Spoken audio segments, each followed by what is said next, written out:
सामवेदीय तलवकार शाखा की केनोपनिषद के द्वितीय मंत्र के व्याख्यान रूप भाष्य की चर्चा हम लोग कर रहे हैं। भाष्यकार भगवान श्रोत्रस्य श्रोत्रम इत्यादि वाक्य में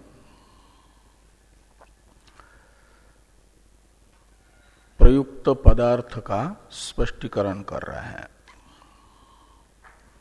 कह पुनः अत्र पदार्थ श्रोत्रस्य श्रोत्रम इत्यादि है, ये पूर्व पक्षी का प्रश्न है। श्रोत्रस्य श्रोत्रम इत्यादि उत्तर वाक्य में प्रश्न अनुरूपत्व दोष न होने पर भी श्रोत्रस्य श्रोत्रम इत्यादि उत्तर वाक्यस्थ पदार्थ क्या होगा,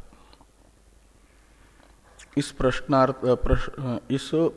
का उत्तर देते हुए भाष्यकार भगवान ने ये कहा कि श्रोत्रस्य श्रोत्रम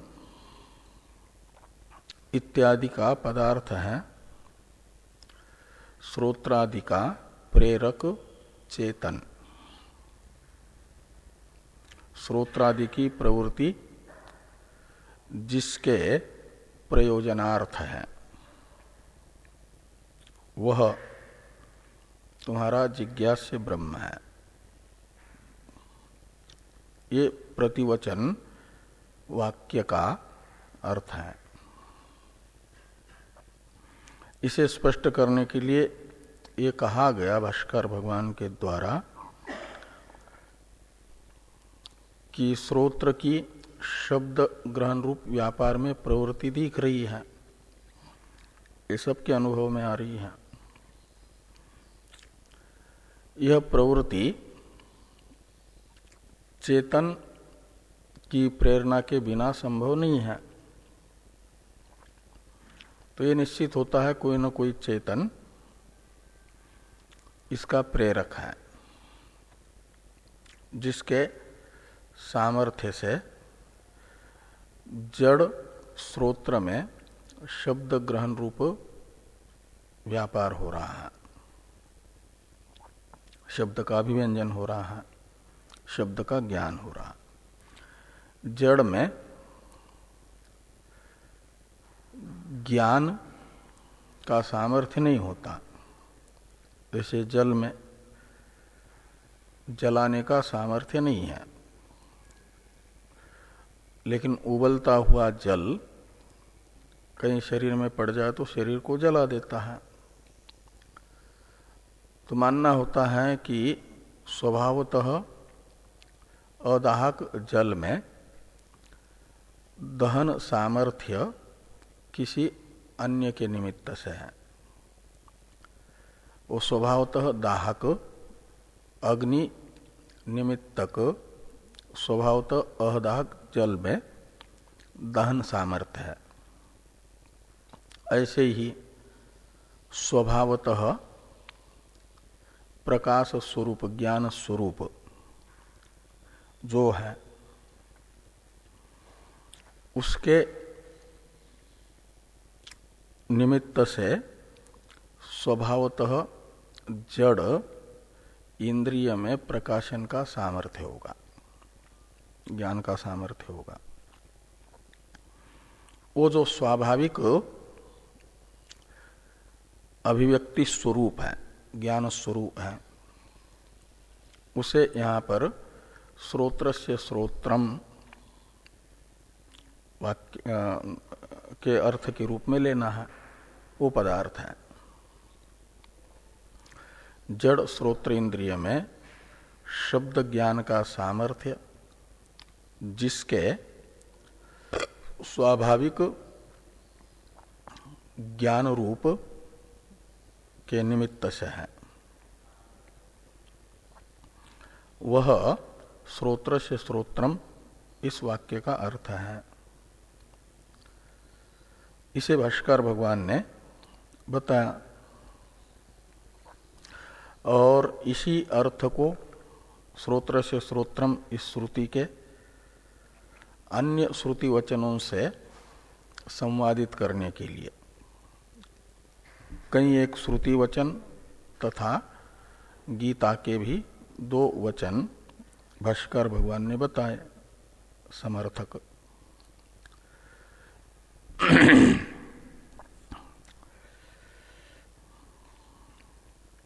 आत्मना एव अयम ज्योतिषास्ते, यह बृहदारण्यक श्रुति भी यही बता रही है। ये जो कार्यक्रम संघात है या स्वप्न अवस्था में विचरण करने वाला जीव है, स्वप्न जगत का अवभाषक, वह आत्मज्योति से ही स्वप्न का अवभाषक होता है। वहां कोई बाह्य लौकिक ज्योतियां नहीं है। तस्य भाषा सर्वमिदं विभाति, यह श्रुति भी ज्ञान स्वरूप आत्मनिमित्त से ही जगत में अवभाषक के रूप में प्रसिद्ध सूर्य आदि का अवभास हो रहा है, ये बता रही है। सारा जगत प्रकाशित हो रहा है उससे। और सूर्य को भी उसी के प्रकाश से प्रकाशित होकर के जगत अवभाषण सामर्थ्य प्राप्त हो रहा है।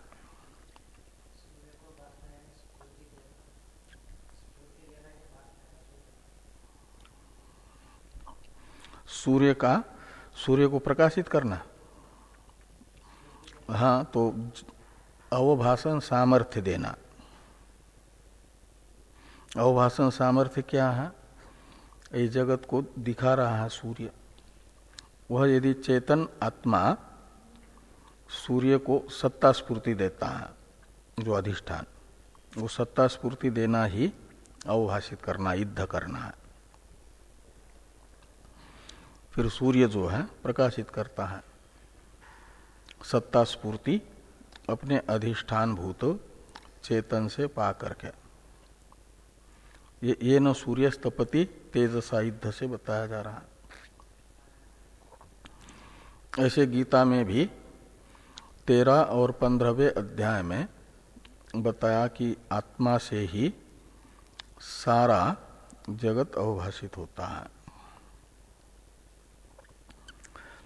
और नित्यो नित्यानाम चेतनस चेतनानाम, यह कठ श्रुति भी यही बता रही है।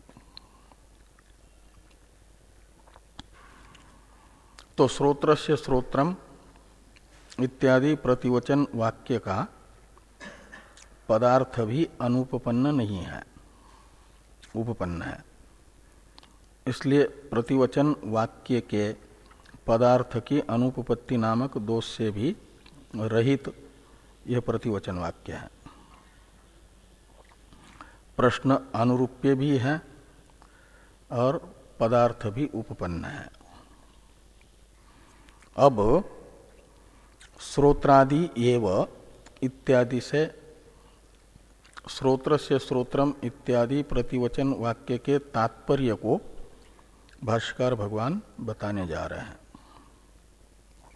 इसका अवतरण लिखते हैं टीकाकार। श्रोत्रादि एव इत्यादि तात्पर्य बोधक भाष्य वाक्य का अवतरण है टीका में। प्रतिवचनस्य संक्षेपतः तात्पर्यम आह।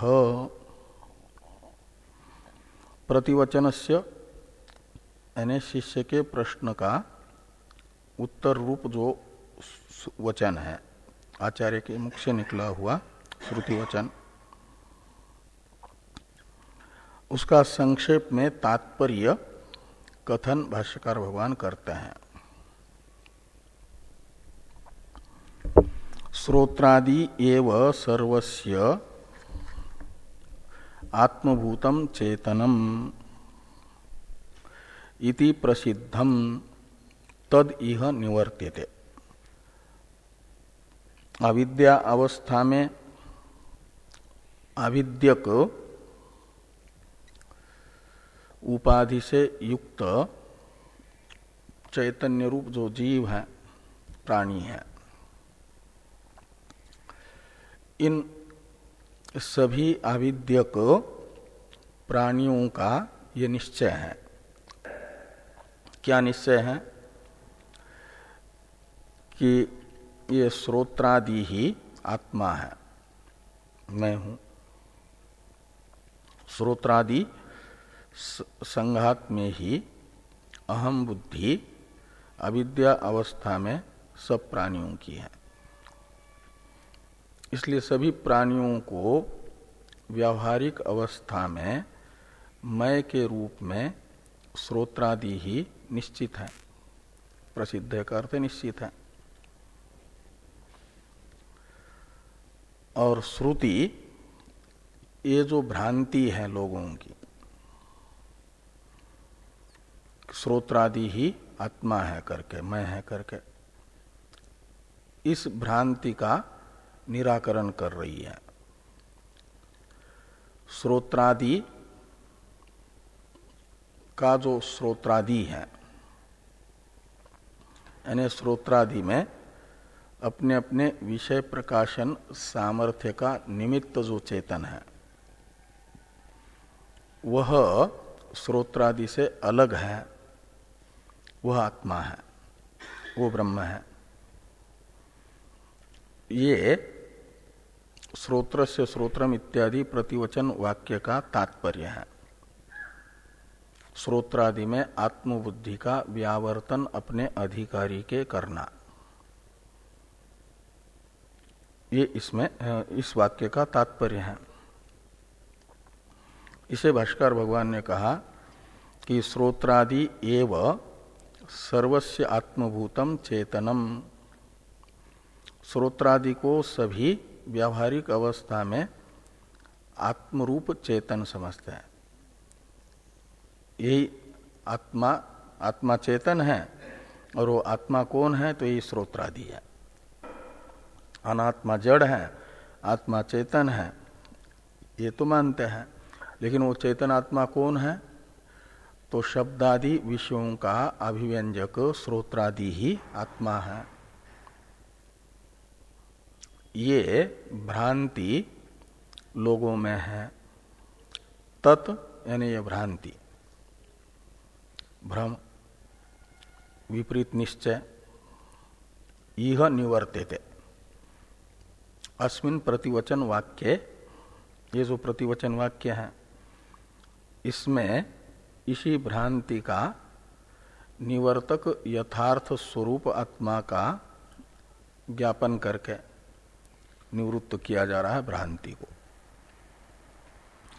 तद इह निवर्त्यते।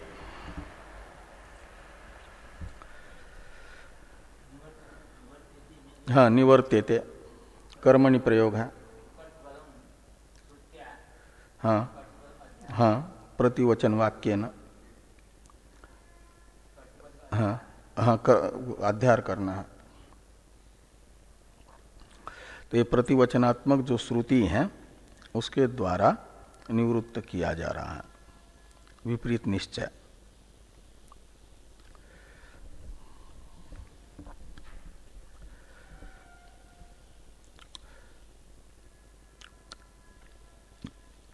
और स्पष्ट करते हुए आगे भाष्कर भगवान लिखते हैं, अस्ति किमपि विद्वद बुद्धिगम्यम सर्वांतरतमम कूटस्थम अजरम अमृतम अभयम अजम श्रोत्रादेरपि श्रोत्रादि तत्सामर्थ्य निमित्तम इति प्रतिवचन शब्दार्थश्च उपपद्यते एव। तो ये कहते हैं, अस्ति किमपि विद्वद बुद्धि गम्यम सर्वांतरतमम कूटस्थम अजरम अमृतम अभयम अजम श्रोत्रादे रपि श्रोत्रादि। और श्रोत्रादे रपि श्रोत्रादि का अर्थ करते हैं तत्सामर्थ्य निमित्तम। ये श्रोत्रादे रपि श्रोत्रादि का अर्थ है। तत्सामर्थ्य निमित्तम।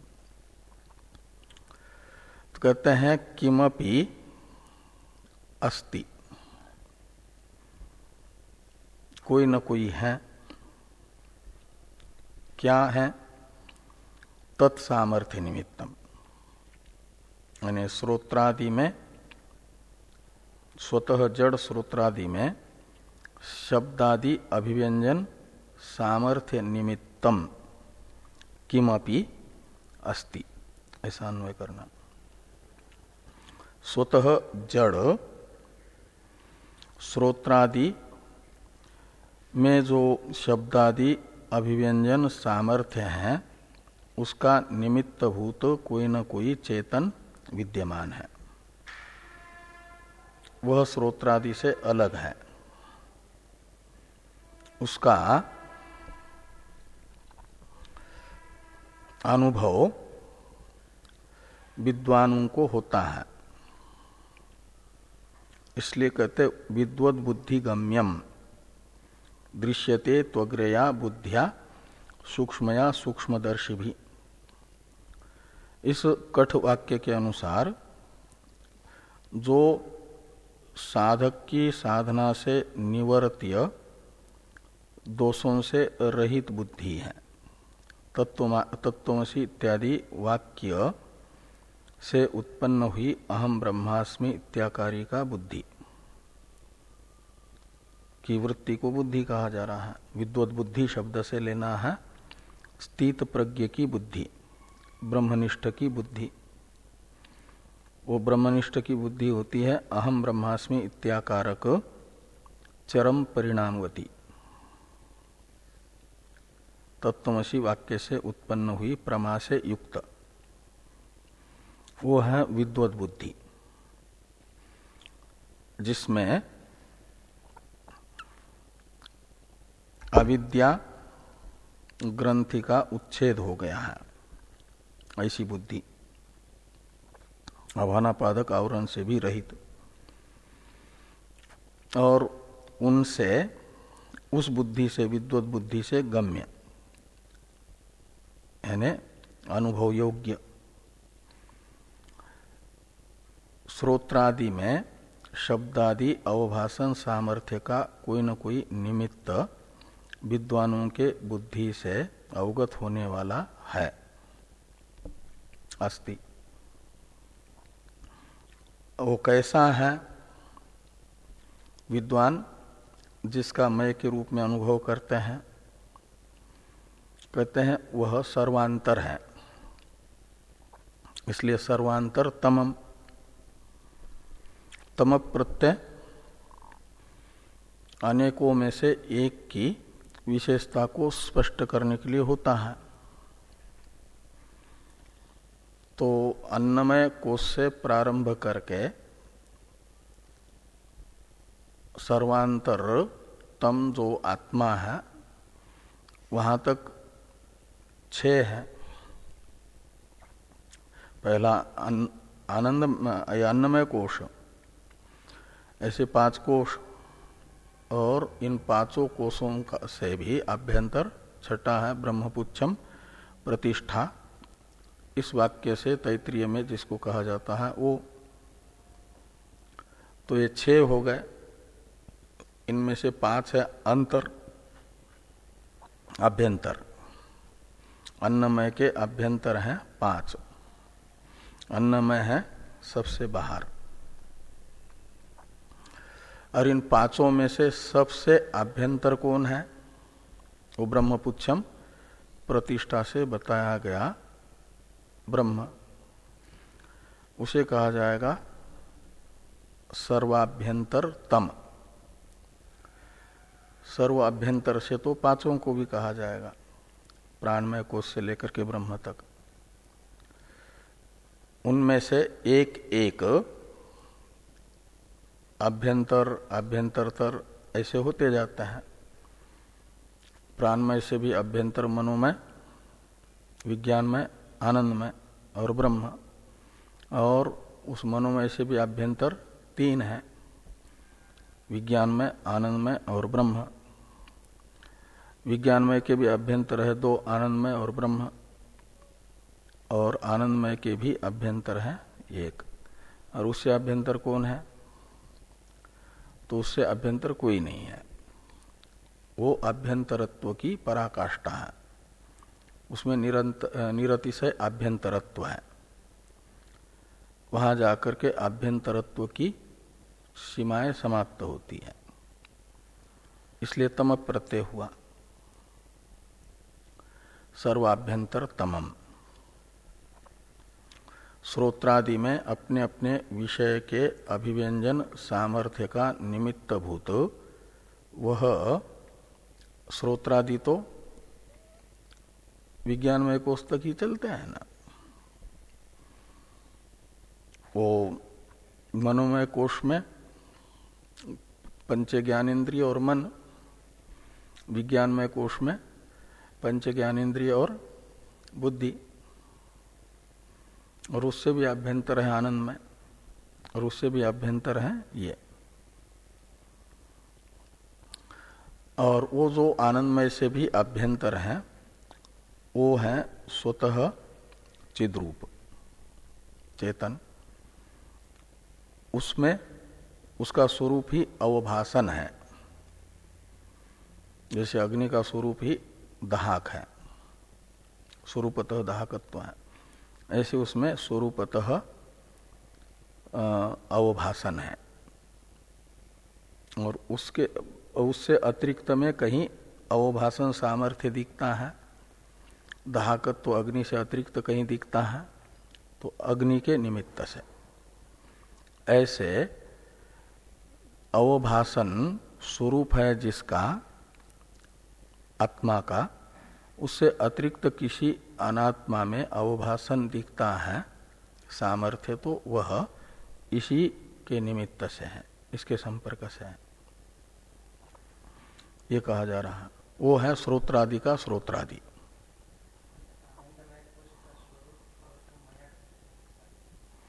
प्राचुर्य अर्थ में,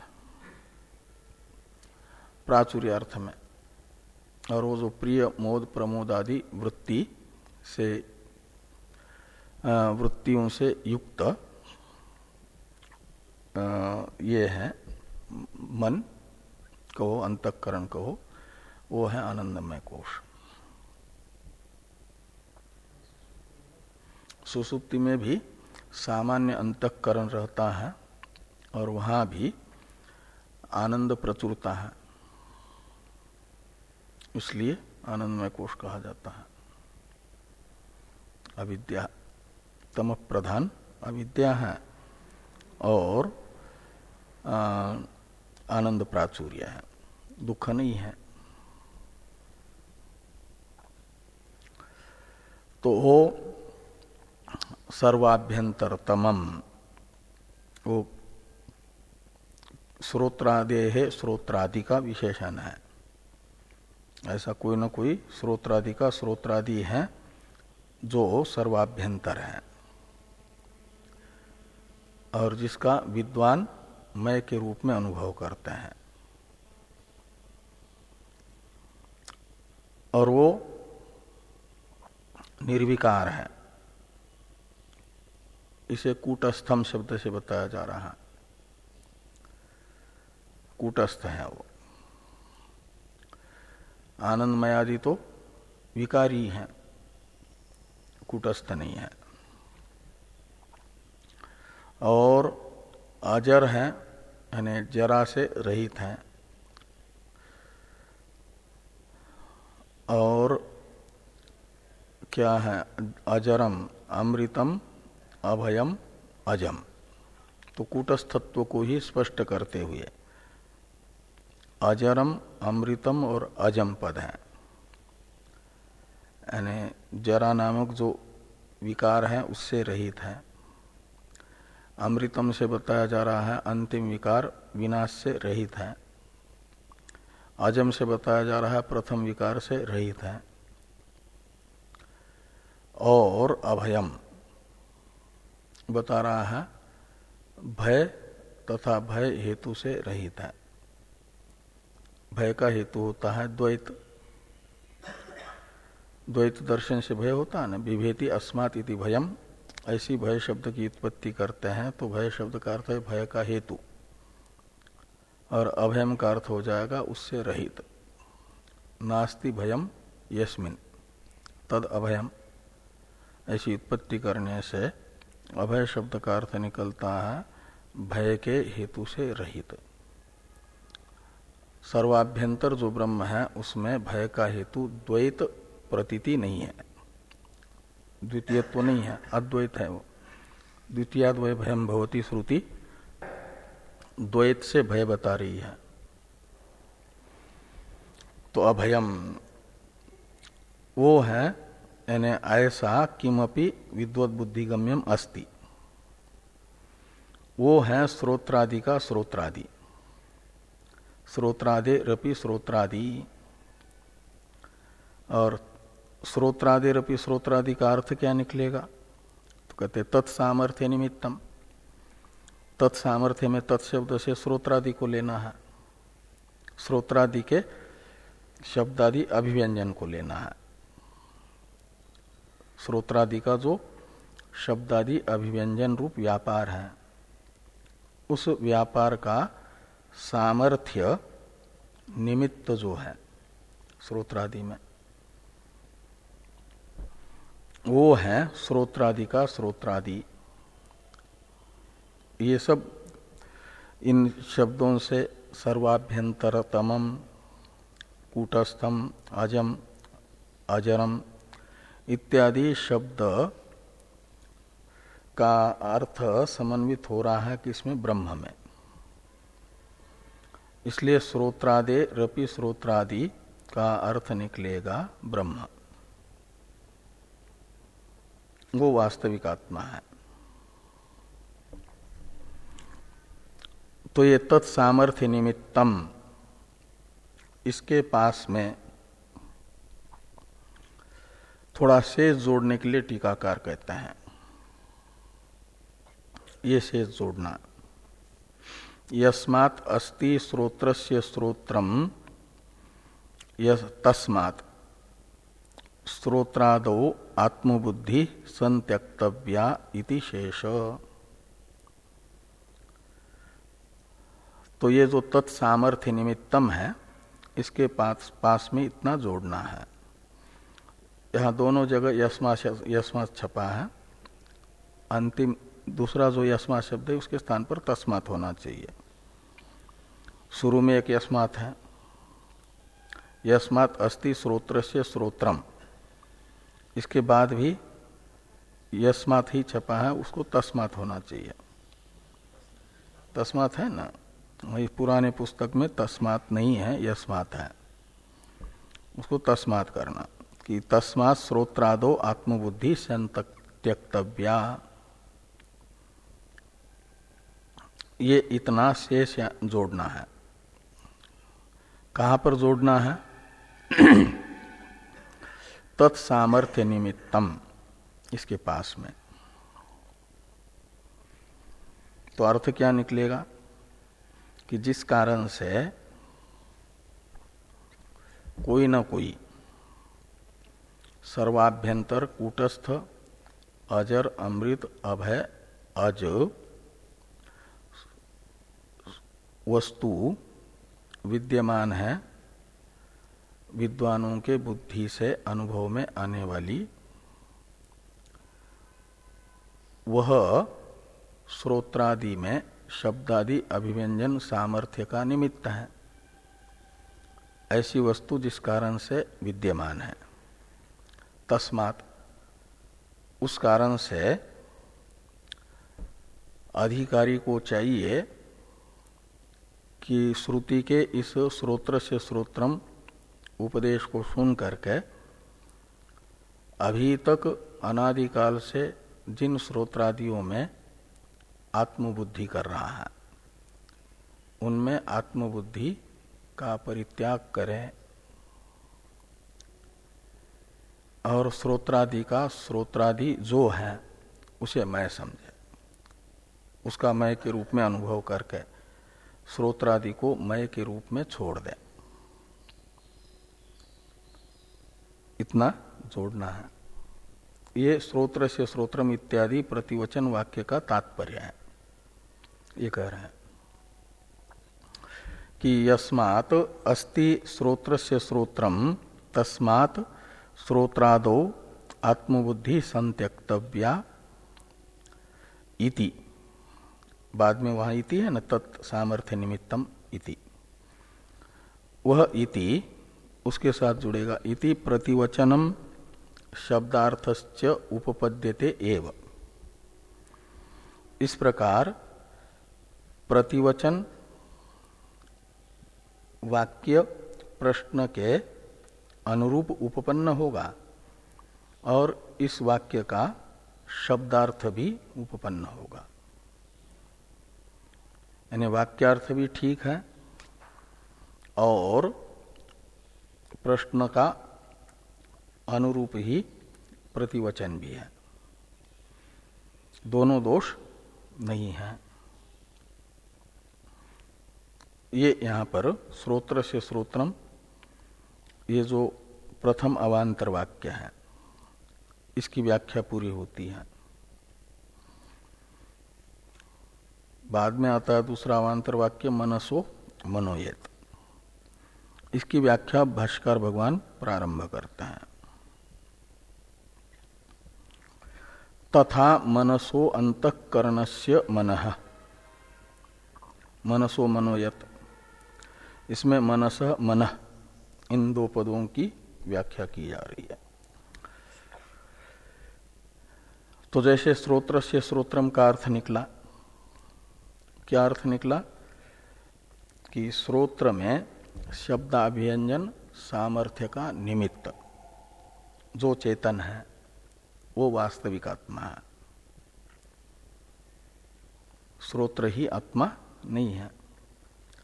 ऐसे मनसो मनोयत, इसमें मनसः मनः का अर्थ भी ये निकलेगा। मनः शब्द से लेना है अंतःकरण को, अंतःकरण सामान्य को, यानी उसमें चारों आ जाएंगे, मन बुद्धि दो करो या चित्त अहंकार को जोड़ करके अंतःकरण चतुष्टय मान लो।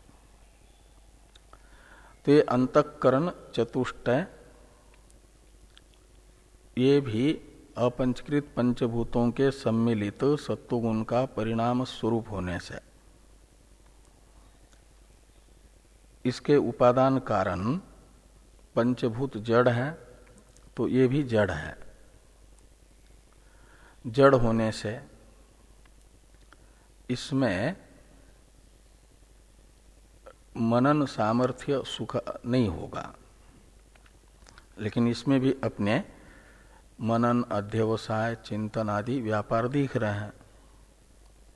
यह व्यापार अंतःकरण के जिस चेतन से अधिष्ठित होकर के हो रहे हैं, जिस चेतन की से सत्ता स्फूर्ति पाकर के हो रहे हैं, वह चेतन मनसः मनः इसमें कहा जा रहा है। मन शब्दित अंतःकरण के अध्यवसायादि व्यापार में अंतःकरण को अपनी सन्निधि मात्र से प्रवृत्त करने वाला निर्विकार चेतन, वह आत्मा है, न कि अंतःकरण मन। तो कई आस्तिक लोग भी अंतःकरण विशेष जो बुद्धि है विज्ञान में, कोष जिसको कहा जाता है, उसी को आत्मा मानते हैं। शरीर भोगायतन है, भोगोपकरण बाह्य इंद्रिया तथा मन है अंतःकरण, और बुद्धि रूप जो विज्ञान में कोश है उसे प्रमाता मानते हैं, वही कर्ता भोक्ता है, उसे आत्मा मानते हैं। मीमांसक भी, नैयायिक भी और वैशेषिक भी, उनके दृष्टि में ये आत्मा है विज्ञान में ही। वो तीन कोषों से तो अलग मानते हैं, लेकिन विज्ञान में कोष को ही आत्मा के रूप में स्वीकारते हैं, उन्हें श्रुति कह रही है कि वह आत्मा नहीं है।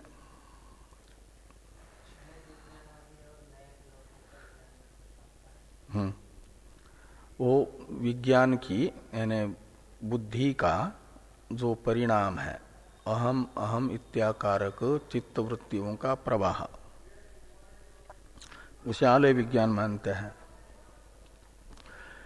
तो अंतःकरण में दो वृत्तियां बनती हैं, बनती तो असंख्य वृत्तियां, उनका दो में अंतर्भाव किया जाता है। उनका नाम है आलय विज्ञान, प्रवृत्ति विज्ञान। आलय विज्ञान है अहम इत्याकारी का चित्तवृत्ति, और ईदम इत्याकारक चित्तवृत्ति है प्रवृत्ति विज्ञान। और ये क्षणिक होने से इनका प्रवाह चलता रहता है, या तो ईदम वृत्ति होगी या तो अहम वृत्ति होगी, ये दो वृत्तियां चलती रहती है। सांसारिक जो जीव है संसारी, उनमें प्रवृत्ति विज्ञान भी रहता है, आलय विज्ञान भी रहता है, और साधना करते करते साधक प्रवृत्ति विज्ञान का विलय कर देते हैं आलय विज्ञान में। तो जब समस्त प्रवृत्ति विज्ञान का विलय हो जाता है, अहम इत्याकारक वृत्ति का प्रवाह मात्र रहता है, तो मुक्ति अवस्था मानी जाती है। मुक्त पुरुषों में अहम इत्याकारक वृत्तियां ही रहती हैं। तो क्षणिक होने के कारण ये चलता रहेगा मोक्ष में भी आलय विज्ञान। और आस्तिक जो है मीमांसक, सांख्य और मीमांसक, नैयायिक और वैशेषिक, इनके अनुसार ये बुद्धि नहीं, बुद्धि क्या नाम, बुद्धि वृत्ति नहीं, बुद्धि परिणामी जो है वो आत्मा है, वो परिणाम को आत्मा मान रहे हैं, आलय विज्ञान रूप परिणाम को, चित्त अहम इत्याकारक वृत्ति को। वे कहते हैं अहम वृत्ति भी जिसका परिणाम है वह अंतःकरण सामान्य, बुद्धि सामान्य, वो आत्मा है उनके यहाँ, आस्तिकों के यहाँ। ये दोनों में अंतर है। और सांख्य आनंदमय को आत्मा मानते हैं, सांख्य और योगी। और उनसे भी आगे ब्रह्मपुच्छम प्रतिष्ठा से बताया गया ब्रह्म वो है आत्मा, ये वेदांती कहते हैं, वो एक है।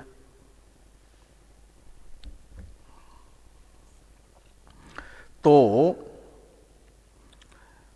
ये मनसो अंतःकरणस्य मनः, तो अंतःकरण में मनन अध्यवसायादि व्यापार का सामर्थ्य दिख रहा है। वह सामर्थ्य जिस चेतन की सन्निधि मात्र से अंतःकरण में आता है, वह चेतन कूटस्थ अजर अमर है, वो आत्मा है, वो ब्रह्म है। उसे मनसो मनोयत से कहा जा रहा है। वो तुम्हारा जिज्ञास्य ब्रह्म है, जिस विषय तुमने प्रश्न किया है, ऐसा आचार्य शिष्य को कह रहे हैं। मनसो मनोयत, इसमें मनस मन का शब्दार्थ बता करके अब और स्पष्टीकरण कर रहे हैं मनः पदार्थ का। वो चेतन ही, निर्विकार चेतन मनस मनः पदार्थ है, इसे कह रहे हैं। नहीं अंतःकरणम अंतरेण चैतन्य ज्योतिषा दीपितम स्व विषय संकल्प अध्यवसायादि समर्थम स्यात्। न का अन्वय स्यात् के साथ होगा, न स्यात्। कहते हैं अंतःकरण चैतन्य ज्योति से दीपित हुए बिना, अंतरिण का अर्थ है बिना, स्व-विषय संकल्प अध्यवसायादि करने में समर्थ नहीं होता। तो अंतःकरण में अपने व्यापार संकल्प अध्यवसायादि का जो सामर्थ्य है वो जिस चैतन्य ज्योति रूप आत्मा के सन्निधि से आ रहा है, आत्मा से सत्ता स्फूर्ति पा करके आ रहा है, वह मनसो मनः इस वाक्य से ग्राह्य है, उसे मनस मनः कहा जा रहा है। ये कहते हैं तस्मात् मनसोपि मनः इति। वो जो चैतन्य ज्योति है जिससे सत्ता स्फूर्ति पा करके मन संकल्प कर रहा है, बुद्धि निश्चय कर रही है, वह चेतन मन का मन है, उसे मनस मनः शब्द से कहा जा रहा है। संकल्प है एक सकारात्मक सोच वृत्ति और उससे विपरीत वृत्ति विकल्प है। दो प्रकार की वृत्ति होती है। ईश्वर में संकल्प ही होता है, विकल्प नहीं होता। जीव में संकल्प विकल्प दोनों होते हैं। किसी भी कार्य का निर्णय लेने के लिए प्रवृत्त होता है तो पूरा एक बार निश्चय हुआ तो उससे विपरीत कोई वृत्ति आएगी नहीं, ऐसा नहीं होता। दोनों सोच साथ साथ जीव में आती है। जिसका जितना चित्त शुद्ध होगा विकल्पात्मक वृत्तियां उसमें कम आती हैं,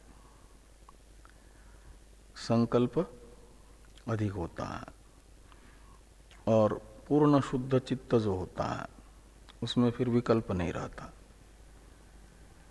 संकल्प ही संकल्प होता है। संकल्प की विरोधी वृत्ति है विकल्प, जो संकल्प विकल्प करते हैं वो विकल्प नहीं। संकल्प विकल्पात्मक मन है ना, तो संकल्प विकल्पात्मक मन है का अर्थ है ये दो प्रकार की वृत्तियों से युक्त है। किसी भी इसमें ये करते हैं तो दो आते हैं, संकल्प भी आता है विकल्प भी आता है।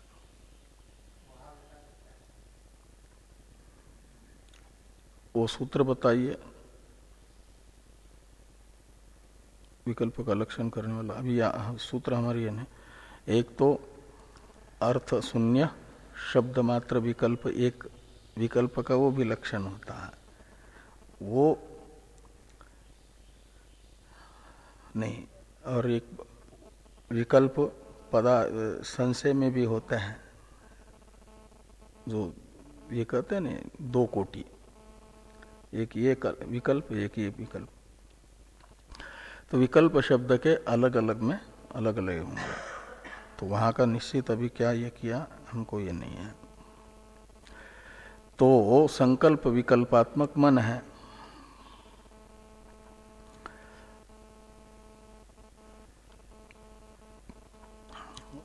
और संकल्प विकल्प का उपलक्षण है ये मन का व्यापार हुआ, बुद्धि का व्यापार है अध्यवसाय। ये जो अपने अपने व्यापार का सामर्थ्य मन बुद्धि में दिख रहा है, वह जिसके निमित्त से है, उस सामर्थ्य का जो निमित्त है वह मनसो मनोयत शब्द से लिया जा रहा है, उसे कहते हैं मन का मन। तस्मात्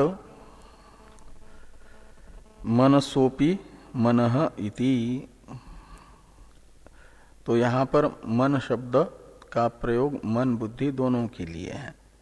ये कहते भाष्कर भगवान आगे कि इह बुद्धि मनसी एकीकृत्य निर्देशो मनसः इति।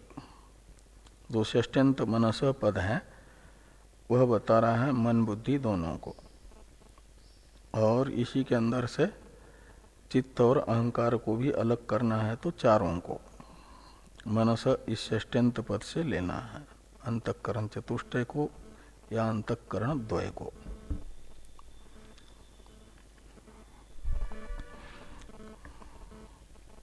मनस मनः इस द्वितीय अवान्तर वाक्य की व्याख्या भाष्य में पूरी हुई। अब तीसरा अवान्तर वाक्य है यद वाचोह वाचम। इसमें प्रथम पद है यत, वह यस्माद अर्थ में है। इसे भाष्यकार भगवान बता रहे हैं। यद वाचोह वाचम यह प्रतिग्रहण है, और यत शब्द का अर्थ करते हैं यत शब्दो यस्माद अर्थे श्रोत्रादि भी ही सर्वै संबध्यते। यद वाचोह वाचम, यहाँ पर प्रयुक्त यत शब्द का अन्वय देहली दीप न्याय से सभी अवान्तर वाक्यों के साथ होगा। श्रोत्र से सूत्रम इस प्रथम अवान्तर वाक्य के साथ भी, मनस मनः इस द्वितीय के साथ भी, और ये जो आपका तृतीय है यद वाचो वाचम, इसमें तो ही है प्राण सौ प्राण से प्राण, इसके साथ भी, और चक्षुष चक्षु ये है ना, इसके साथ भी अन्वय होगा। इसलिए कहा कि यत शब्दो यस्माद अर्थे श्रोत्रादि भी सर्वै संबध्यते। श्रोत्रादि सब के साथ अन्वित होगा यत शब्द का, मतलब पांचों अवान्तर वाक्य के साथ उसका प्रयोग होगा शुरू में। यानी जिस कारण से श्रोत्र का प्रेरक चेतन श्रोत्र से असंबद्ध निर्विकार है चेतन, उस कारण से श्रोत्र में आत्मबुद्धि त्याग दे और उस निर्विकार प्रेरक चेतन को ही मैं समझ ले। ऐसे जिस कारण से मन का अपनी सन्निधि मात्र से प्रेरक निर्विकार चेतन विद्यमान है, उस कारण से मन में आत्मबुद्धि छोड़ करके इसी में आत्मबुद्धि करें। ऐसे ही वाक का वदन रूप व्यापार में प्रवर्तक अपनी सन्निधि मात्र से निर्विकार चेतन विद्यमान है, जिस कारण से उस कारण से वाक को ही मैं न समझ करके उस वाक के प्रेरक को मैं समझे, ऐसा अन्वय होगा। इसलिए कहा कि यत शब्दो यस्माद अर्थे और श्रोत्रादि सर्वै संबध्यते। तो संबंध होने पर क्या वाक्य बनेंगे, तो उदाहरण के लिए एक दो वाक्य बताते हैं कि यस्मात् श्रोत्रस्य श्रोत्रम यस्मात् मनसो मनः इत्येवम्। तो जिस कारण से श्रोत्रादि का श्रोत्रादि निर्विकार चेतन विद्यमान है, उस कारण से श्रोत्रादि में आत्मबुद्धि का परित्याग करें अधिकारी विचारक, ये अर्थ निकलेगा। अब वाचोह वाचम की व्याख्या प्रारंभ करते हैं। वाचोह वाचम इति द्वितीया प्रथमात्मेन विपरिणम्यते। तो वाचोह वाचम, वाचम ये द्वितीयांत पद है, इसे प्रथमांत बनाना है। छांदस द्वितीय प्रयोग है। तो वाचम इति द्वितीया प्रथमात्मेन विपरिणम्यते, विभक्ति में परिवर्तन होगा। प्रथमांत वाक ऐसा प्रयोग किया जाएगा, वाचोह वाक। कहा ऐसा क्यों वाचोह वाक ऐसा प्रयोग द्वितीयांत ही क्यों नहीं रख रहे हैं वाचम ऐसा? तो कहते इसलिए कि अन्य जो अवान्तर वाक्य हैं उसमें प्रथमांत निर्देश है, इसलिए वाचम ये अकेला ही द्वितीयांत रहना ठीक नहीं है, बाकी सब में प्रथमांत है। इसे बताते हुए ये कहते हैं कि प्राणस्य प्राणः इति दर्शनात्। तो प्राणस्य प्राणः, इसमें प्राणः प्रथमांत है, बाकी तो जो शब्द हैं श्रोत्रम, मनः, चक्षुः, ये नपुंसकलिंग है। नपुंसकलिंग में प्रथमा और द्वितीया के रूप एक जैसे ही होते हैं, और प्राण शब्द है पुल्लिंग। पुल्लिंग शब्द का प्रथमा में और द्वितीया में रूप अलग अलग होता है। तो प्राण यदि द्वितीयांत होता तो प्राणम ऐसा पद प्रयोग होता ना, लेकिन यहाँ प्राण ये प्रथमांत है, इसमें कोई संदेह नहीं है। और श्रोत्र से श्रोत्रम, इसमें तो द्वितीया प्रथमा दोनों भी मान सकते हैं, इसलिए जहां कोई संदेह नहीं है ऐसा उदाहरण दिया प्राणस्य प्राण ये। और आगे जो है ये है प्राणस्य प्राणः इति दर्शनात्। और वाक शब्द कुल मिलकर के यहां पर 5 है ना, श्रोत्र, मन, वाक, प्राण, चक्षु, इनमें से 3 तो नपुंसकलिंग है, प्रथमा द्वितीया में एक जैसा ही होगा। वाक स्त्रीलिंग शब्द है और प्राण पुल्लिंग है, इन दोनों का द्वितीया और प्रथमा में अलग अलग रूप होगा। तो वाचम ये द्वितीया है, वो प्रथमा होता तो वाक ऐसा होता, और प्राण यदि द्वितीया होता तो प्राणम होता। तो ये कहते हैं वो 3 तो संध्यात्मक हैं, द्वितीया भी मान सकते, तृतीया भी मान सकते हैं। ये 2 हैं, तो इनमें प्राण के अनुरोध से आप कह रहे हो कि वाचम को द्वितीया से प्रथमा में परिणत कर लो, लेकिन पूर्व पक्षी कहते हैं कि वाचम इस द्वितीया को देख करके प्राण को ही द्वितीया में क्यों परिणत न किया जाए?